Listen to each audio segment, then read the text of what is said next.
Querida irmã, toma tua serva, para o qual o Senhor escolheu para trazer a palavra nesta manhã. Papai, usa os lábios da tua filha, Senhor. Pai, abençoa, Pai, em nome de Jesus Cristo. Cobra com o teu sangue, Senhor, as contras sua família. Em nome de Jesus Cristo, para a honra, glória e louvor do teu nome. Amém. O louvor está uma banda muito poderosa, muito bonita. Então, a palavra hoje está em Josué 4, versículo 24. Vai falar sobre o memorial que eles fizeram após a passagem pelo Jordão. E bom dia, né, paz do Senhor. Amém.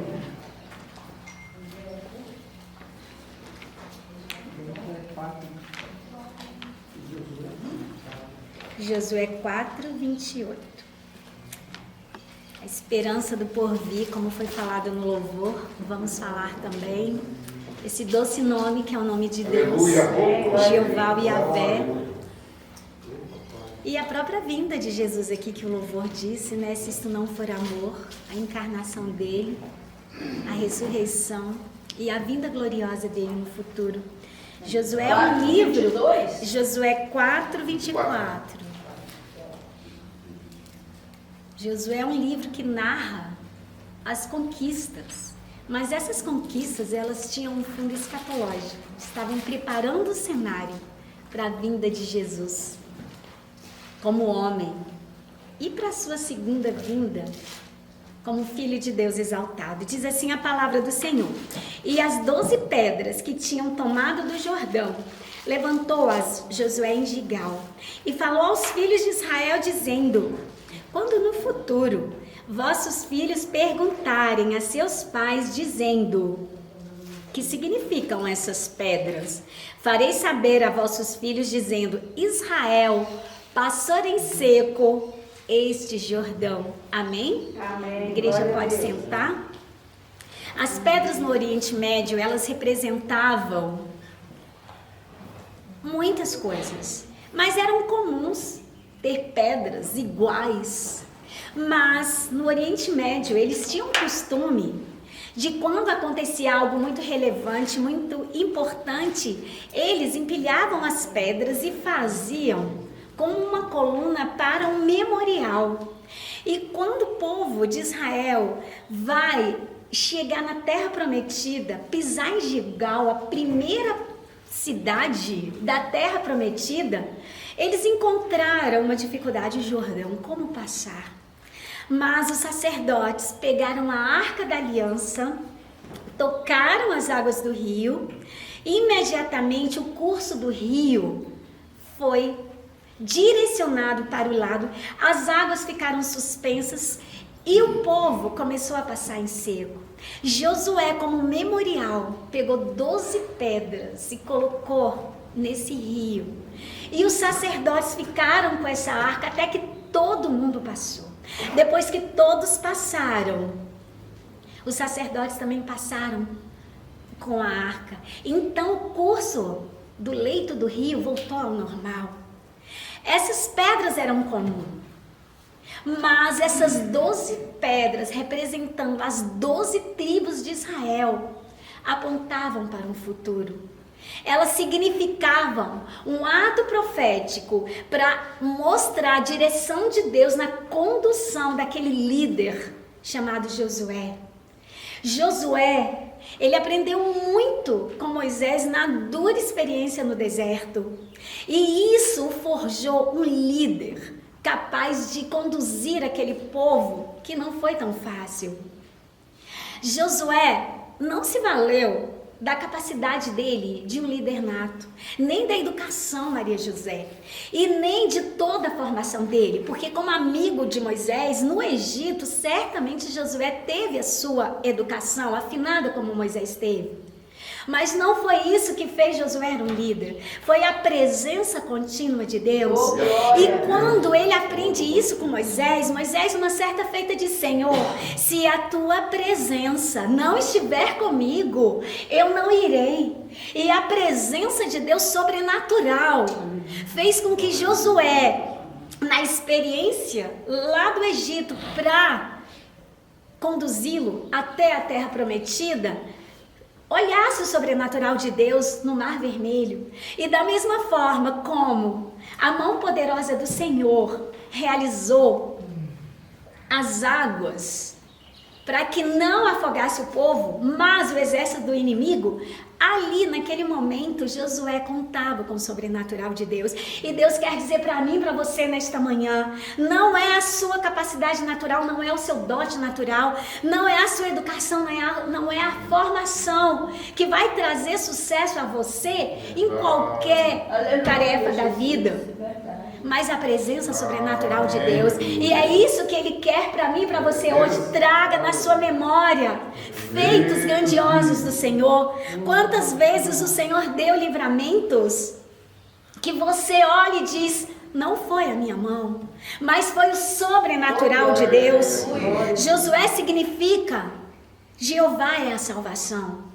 Ele desprezou o relatório dos 10 espias negativos.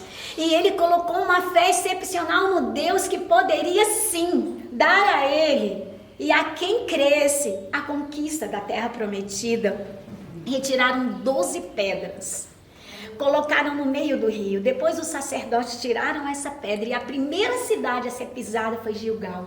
E essa cidade serviu de um cenário para as futuras guerras militares e para as conquistas. E Deus quer dizer para mim e para você, você tem se lembrado da revelação do amor de Deus na sua vida? Qual o memorial que você traz para que você não desanime diante de um Jordão que se apresenta para você? Deus diz para mim e para você: as águas vão obedecer à voz do Todo-Poderoso. O maná celeste cessou assim que eles pisaram na terra de Gilgal. Eles passaram a comer do fruto da terra. Até então o sapato não ficava velho, as roupas não encolhiam. Enfim, a provisão de Deus, a rocha de Israel. E o que aconteceu em Gênesis, quando José recebe a bênção de Jacó? O próprio Deus é chamado de rocha de Israel. José recebe a seguinte bênção em Gênesis 49, 24 de Jacó: o seu arco, porém, susteve-se no forte, e os braços de suas mãos foram fortalecidos pelas mãos do valente de Jacó, de onde é o pastor, de onde é a pedra de Israel. E Deus diz para mim e para você, assim como lá no Oriente Médio, as pedras serviam de fundação nas estruturas. Quem é a sua fundação? É Jesus, que é a pedra angular, que se encarnou um dia e se fez o nosso arquiteto de todas as fases da nossa vida. Nós temos que contar com essa pedra. E olha só, por que Josué explicou para os filhos, para todo o povo de Israel: quando os filhos de vocês perguntarem, responda isso: o Senhor nos fez passar a seco nesse Jordão. E no capítulo 4, versículo 21 diz assim: porque o Senhor vosso Deus fez secar as águas do Jordão diante de vós, até que passasseis, como o Senhor vosso Deus fez no Mar Vermelho, até que passássemos todos. Agora olha só o significado dessa mensagem espiritual: para que todos os povos da terra conheçam a mão do Senhor, que é forte, para que temais ao Senhor vosso Deus de todos os dias. Doce nome. Para que todos os povos da terra conheçam a mão do Senhor, conheçam o nome de Deus. E a mensagem do livro de Josué traz exatamente isso: mostrar o Deus, a rocha de Israel. E a mensagem central da Bíblia é toda apresentar Deus, o agir dele, começando por Gênesis, o relato da criação, como foi a terra fundada, e traz também a introdução do primeiro pecado no mundo, e mostra também como que o relacionamento de Deus mudou a forma radicalmente. Na viração do dia, Deus se relacionava com Adão, com a sua criação, com tudo que ele fez. Mas com a introdução do pecado, houve uma ruptura. E Gênesis traz esse memorial, mas traz também uma esperança futura. Traz também a alegria do porvir. Traz aquele descendente da mulher que fere a serpente na cruz do Calvário. E que um dia tudo será concluído no universo. E ele virá em grande glória. E é isso que nós temos que trazer. Esse memorial, a encarnação dele. A ressurreição, a morte, a ressurreição e a vinda gloriosa dele. Esse memorial está descrito de Gênesis, Apocalipse. E olha só, o povo de Israel, ao longo de sua trajetória, perdeu esse foco, já não tinha mais isso como memorial. E eles quase se afastaram do ancoradouro, da pedra, da rocha de Israel. E a igreja hoje, ela não pode de forma alguma se afastar desse memorial chamado Bíblia Sagrada. Ali está a direção para a nossa vida. E quando a igreja se afasta, ela perde sim esse ancoradouro. Ela perde sim essa direção. E olha o que diz Provérbios 4:23, sobre tudo que se deve guardar. Guarda o teu coração, porque dele procedem as fontes da vida. Mas o que é que tem aqui nesse coração para que eu guarde? Se não for a palavra do Senhor, se não for a Bíblia registrada, impressa aqui como uma nova aliança feita com sangue, ele diz para mim e para você, é necessário leitura sistemática da palavra de Deus. E quando nós achamos que já sabemos, ou nós não investimos o tempo necessário, nós vamos nos afastando dessa rocha que é Israel. E olha o que diz Pedro.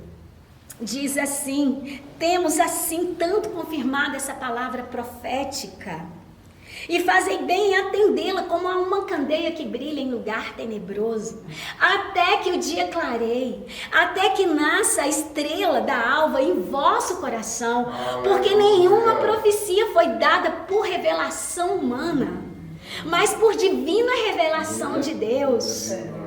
E por que como uma candeia que brilha em lugar tenebroso? Porque a palavra de Deus são 66 livros e que precisa de um tempo, precisa de leituras, precisa de oração, de jejum, para que a revelação do Espírito Santo de Deus venha. E esse livro não seja apenas um livro histórico daquilo que aconteceu no passado, mas Deus diz para mim e para você: se apegue na rocha de Israel, traga no seu coração esse memorial chamado Bíblia.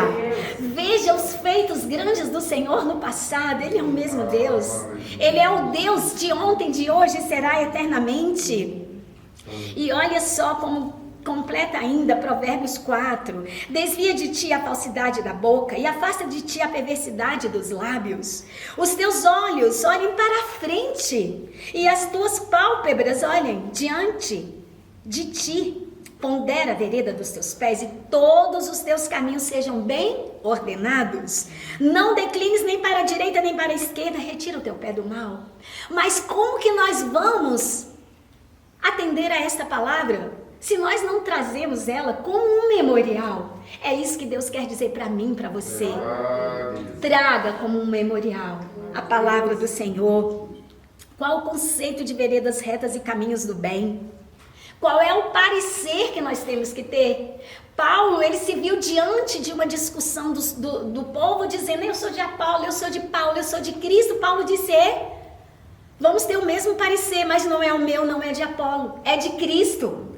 E ele diz assim, portanto, Isaías: portanto assim diz o Senhor Deus, eis que eu assentei em Sião uma pedra já aprovada, pedra preciosa de esquina, que está bem firme e fundada. Aquele que crê, não se apresse em sair dessa pedra. Jesus é essa pedra. Paulo fala muito nisso. Olha como você tem construído a sua casa em cima dessa pedra, que é Jesus. E Pedro ainda vai mais além, ele diz assim, e chegando-vos para ele, pedra viva, reprovada, na verdade, pelos homens, mas para com Deus eleita e preciosa.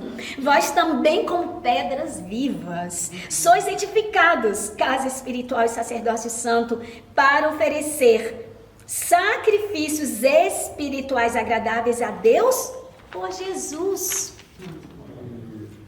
Mas Isaías também diz que essa pedra, ela serve de tropeço. Para quem que Jesus vai servir de tropeço? A espada, que a palavra é Jesus, ela corta dos dois lados. Aqueles que não se enquadrar na direção que a palavra de Deus diz, vai tropeçar. O pecado faz cair, o pecado faz tropeçar.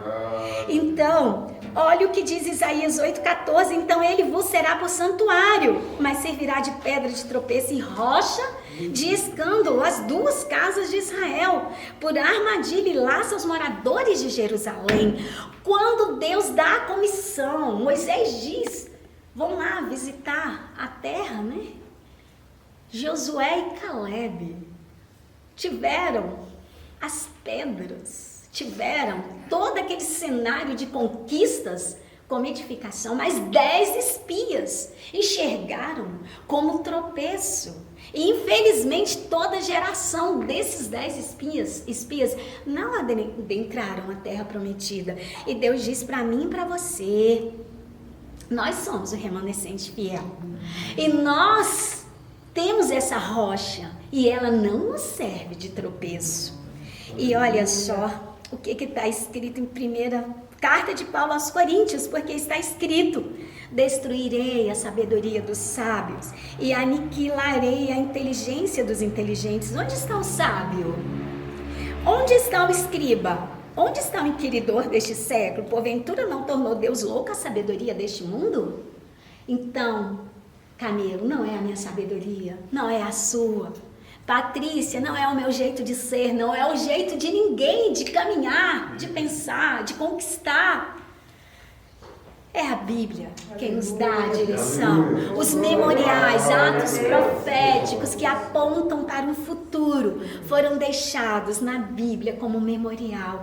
E nós devemos nos apegar nos grandes milagres, no ato sobrenatural de Deus, para que nós possamos suportar as florestas tenebrosas do Jordão, para que quando as águas impetuosas chegarem até nós, nós possamos dizer: eu tenho um memorial guardado aqui no meu coração. Eu já passei pelo Jordão em terra seca, já atravessei o Mar Vermelho. E hoje eu posso confiar na pedra, na rocha de Israel. Primeira carta de Paulo aos Coríntios. Porque vede, irmãos, a vossa vocação, que não são muitos os sábios segundo a carne, nem muitos poderosos, nem muitos nobres que são chamados, mas Deus escolheu as coisas loucas deste mundo para confundir as sábias, e Deus escolheu as coisas fracas deste mundo para confundir as fortes, para que nenhuma carne se glorie perante ele, mas vós sois dele em Cristo Jesus. Profunda essa palavra. Então, Gênesis 28:11, e chegou a um lugar onde passou a noite, porque já o sol era posto, e tomou uma das pedras daquele lugar, e a pôs por seu travesseiro, e deitou-se naquele lugar. Esse trecho é parte da história de Jacó, quando ele, cansado, ele tem a visão de uma escada, que anjos subiam e desciam, e Deus estava ali com ele dizendo: olha, eu sou o teu Deus, eu serei contigo, por onde quer que fores. Então Jacó, com aquele costume do Oriente Antigo, ele pega essa pedra que serviu como travesseiro, ele erigiu uma coluna, ele deitou azeite, e ele disse: casa de Deus, Betel, Deus esteve aqui.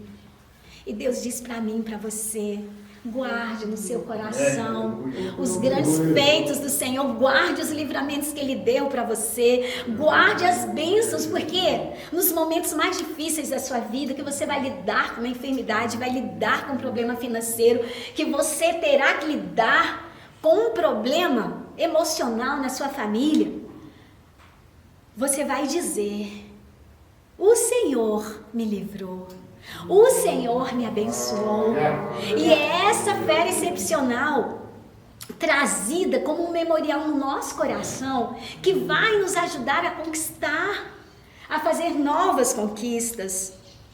E olha só, Hebreus 14, temamos, pois, que porventura deixada a promessa de entrar no seu repouso, pareça que algum de vós fique para trás. Nós não podemos ficar para trás. Como a família, só a geração daqueles 10 espias entraram na terra, só a família deles, eles ficaram para trás, eles ficaram 40 anos no deserto.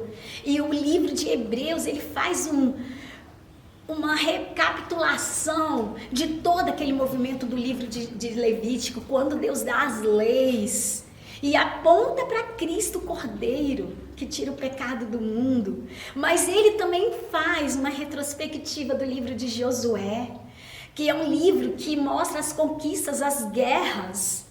E ele diz, cuidado, temamos, pois que porventura deixada a promessa de entrar no repouso. Que repouso é esse? As bênçãos do Senhor nessa terra.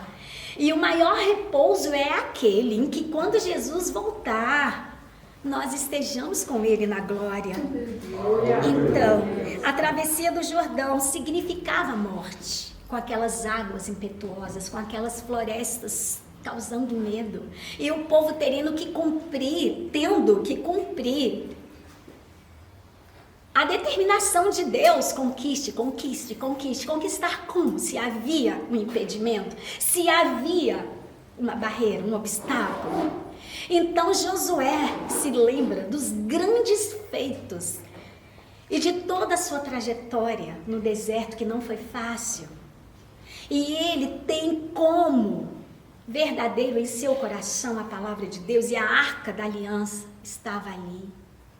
E quando essa arca toca as águas do Rio Jordão, além dessa água, havia um novo amanhecer, havia uma aurora, havia uma bênção, havia uma promessa a ser cumprida. E quando a arca toca o rio, e que eles começam a olhar aquele sobrenatural de Deus, eles projetaram o pensamento dele para um futuro de conquistas, para um futuro em que Josué chega no final e diz: nenhuma das boas palavras de Deus caiu por terra, tudo se cumpriu.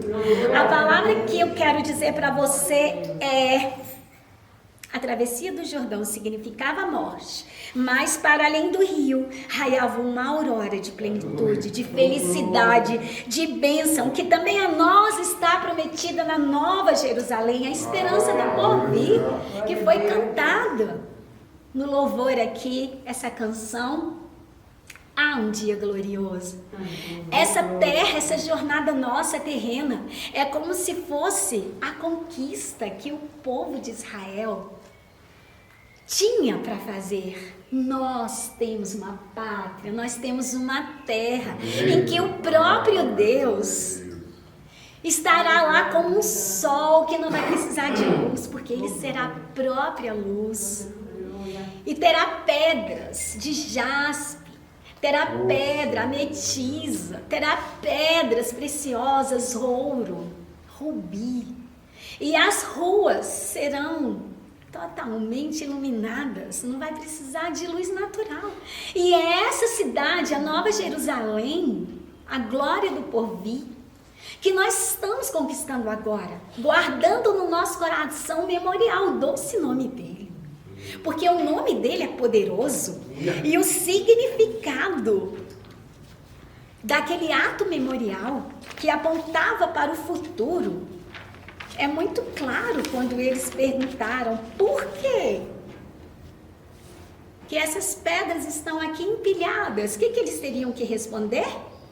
Farei saber a vossos filhos, dizendo: Israel passou em seco esse Jordão. Gente, é muito forte.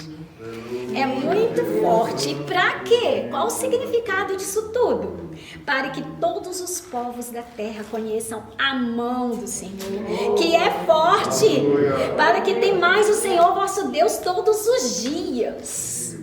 essa palavra de Deus chamada Bíblia. Bíblia quer dizer biblioteca, reunião de livros, mas não são qualquer livros. É a própria palavra de Deus, Jesus que se encarnou. Ele é a palavra, ele é o verbo que se fez carne. E essa reflexão de hoje, nessa ministração traga no seu coração os atos proféticos que apontam para dias melhores. Traga no seu coração memorial dos atos sobrenaturais que aconteceram com os filhos de Israel.